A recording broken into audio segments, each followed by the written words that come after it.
करुणा के सागर तथागत भगवान बुद्ध और तमाम संतों गुरु महात्माओं को नमन करते हुए, शिक्षा के अग्रदूत ज्योतिबा फूले और उनकी पत्नी मां सावित्रीबाई फूले को नमन करते हुए, आरक्षण के जनक कुर्मी राजा छत्रपति साहू जी महाराज को नमन करते हुए और इन तमाम महापुरुषों के आंदोलन को विधिवत अध्ययन कर राष्ट्र निर्माण में अपनी अग्रणी भूमिका निभाने वाले राष्ट्र निर्माता, संविधान निर्माता परम पूज्य बाबा साहब अम्बेडकर साहब के चरणों में नमन करते हुए और इस देश में जातियों और बटे समाज को बहुजन रूपी माला में पिरोकर बांध से डीएसपी और बीबीएफ और बहुजन समाज पार्टी जैसी राजनीति शक्ति देने वाले मानवर श्री काशीराम साहब के चरणों में नमन करते हुए, आबादी के क्षेत्र में सबसे बड़े सूबे उत्तर प्रदेश की सफल और कुशल मुख्यमंत्री रही, राज्यसभा लोकसभा की मेंबर रही और तमाम मानवीय उपाध्यक्ष सुशोभित बहुजन समाज पार्टी के राष्ट्रीय अध्यक्ष आदरणीय बहन जी को हम लोग अपना आदर्श नेता मानते हैं और उनकी आदर्श नीतियों में आस्था विश्वास रखते हैं।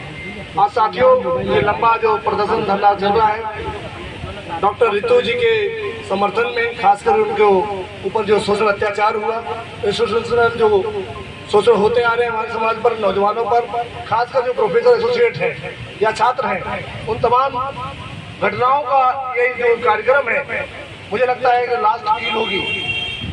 तो मुझे लगता है हम लोगों ने उनके साथ खड़ा होना चाहिए। आज हमारे साथ मंच पर हमारे आसीन दिल्ली प्रदेश के अध्यक्ष आदरणीय लक्ष्मण सिंह सर बैठे हैं, हमारे डीयू के जो बुद्धिजीवी वर्ग के साथी डॉक्टर श्याम जी, सामने हमारे डॉक्टर अखिलेश जी, तमाम साथी लोग बैठे हैं। साथियों, मैं पिछली बार भी आया था 3 तारीख को, 5 तारीख को हम लोग दलबल के साथ आए थे और हम लोग इस मूवमेंट के साथ जुड़े हैं। लेकिन हम उस दिन भी यही कह के गए थे कि अत्याचार शोषण हम पे ही क्यों हो रहे हैं, हजारों सालों से होते आए हैं। लेकिन 1950 में बाबा साहब अम्बेडकर ने इसकी तोड़ को बताने का काम किया, लेकिन 70 सालों से हम वही गलती करते आ रहे हैं और लगातार हम कसाई के हाथ में ही सोच रहे हैं कि छुरा दे दें और हर बार कर रहे हैं। देखो, 70 साल से जो लोग मनवादी व्यवस्था के लोग इस पूरे व्यवस्था में बैठे हैं और जो लोग हमारे ऊपर अत्याचार कर रहे हैं, हम उन्हीं को मजबूत करते हैं और फिर उन्हीं से न्याय मांगने चले जाते हैं। तो जो हम पे अत्याचार शोषण कर रहा है, क्या वो हमें न्याय देगा? दिल पे हाथ रख के बोलिए। चाहे डॉक्टर रितु जी हो, चाहे सुदेश आर्या हो, तमाम लोगों के साथ इस तरह की घटनाएं होंगी। हम जब तक मांगने वाले समाज बनते रहेंगे, आपको कभी न्याय नहीं मिलेगा। हम ऐसे धरना प्रदर्शन करते रहेंगे, कुछ होने वाला नहीं। तो इसीलिए हमें माननीय श्री काशीराम साहब की बात को याद करना चाहिए कि जिस समाज पर शोषण अत्याचार होता है, जिस समाज की बहन बेटियों के साथ दुराचार होता है, नौजवानों को जेलों में ठूसा जाता है, उसकी वजह क्या है? उसकी वजह यह है कि हमारा समाज हुक्मरान बनने से घबराता है और हम इस लाइन में लगे हैं कि समाज को हुक्मरान बनाना चाहते हैं। और जो समाज हुक्मरान होता है उसमें कभी शोषण अत्याचार नहीं होता। होता है क्या? बताइए। अगर जिस समाज की सरकारें होती हैं, क्या उसके समाज को कभी सुना आपने कि किसी अपर कास्ट की बहन बेटी को नंगा घुमाया जाता हो? कभी सुना? ये क्यों हो रहा है कि हमारा समाज वोटों वाला होते हुए भी नोटों वालों के चंद से गुलाम बना पड़ा है। जिस दिन बाबा साहब अम्बेडकर ने कहा था कि हमारे लोग अपनी वोट की ताकत समझ जाएंगे, उस दिन ये चंद नोटों वाले लोग घर पर बैठे होंगे। बाबा साहब अम्बेडकर ने यह भी कहा था कि अगर तमाम मुसीबतों से पंगा लेना है और हमको मुक्ति पानी है, तो हमको एक बात सोचनी चाहिए कि एक राष्ट्र, एक नेता, एक दल, एक विचारधारा और एक झंडा होना चाहिए। तो हमारे लोग कहाँ हैं? कोई कहता मैं द ग्रेट ये हूँ, कोई कहता मैं द ग्रेट वो हूँ, कोई कहीं बटा हुआ है, कोई यहाँ बटा हुआ है। धन्य मानव श्री काशीराम साहब, जिन्होंने बड़ी मुश्किल से समाज को, जातियों बटे समाज को बहुजन रूपी माला में पिरोया था। आज फिर वो अपने आप ग्रेट ग्रेट चिल्लाने लगे।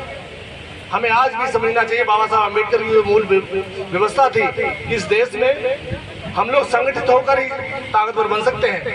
और अगर हमको न्याय चाहिए, इस तरह के आंदोलन से मुक्ति चाहिए, तो हमें शासक वर्ग बनना पड़ेगा। इसके लिए नौजवानों को कमर कसनी पड़ेगी। इसके लिए जो आने वाली पीढ़ी को हमें संदेश देना पड़ेगा। इसके लिए घर घर जाकर लोगों को कैडर के द्वारा समझाना पड़ेगा। भाषण देना आसान है, लेकिन कैडर के द्वारा, मूवमेंट के द्वारा बाबा साहब और काशीराम साहब के मूवमेंट को खड़ा करके लोगों तक पहुंचाने का काम करना बड़ा मुश्किल है। अगर इसके लिए आप लोग तैयार हो जाए तो पूरे देश में बाबा साहब अम्बेडकर का सपना पूरा हो सकता है।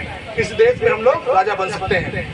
हम लोग तो यही चाहत रखते हैं और इसीलिए दिन रात इसी काम में लगे हैं कि अपने लोगों को तैयार करें। और रही बात इस तरह के हमारे आंदोलन की, तो हमारा पूरा सपोर्ट है। आदरणीय अध्यक्ष जी ने उस दिन भी कहा था कि जिस तरह से भी होगा बहुजन समाज पार्टी दिल्ली प्रदेश आपके साथ खड़ी है। और तमाम लोग हमारे प्रदेश के उस दिन जब हम लोग यहाँ आए तो हजारों की संख्या हम लोग यहाँ दिखाई दिए।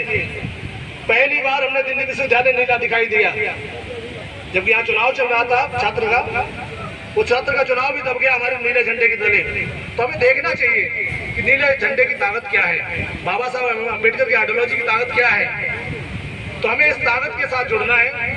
और न्याय की बात है तो न्याय तो हम लेके रहेंगे, लेकिन हमको इसके पहले इसका व्यवस्था प्रवर्तन का काम भी करना पड़ेगा। साथियों, बाकी चीजें अभी हमारे अध्यक्ष जी भी विस्तार से रखेंगे। मैं अपनी बात को विराम देता हूँ। जय भीम, जय भारत।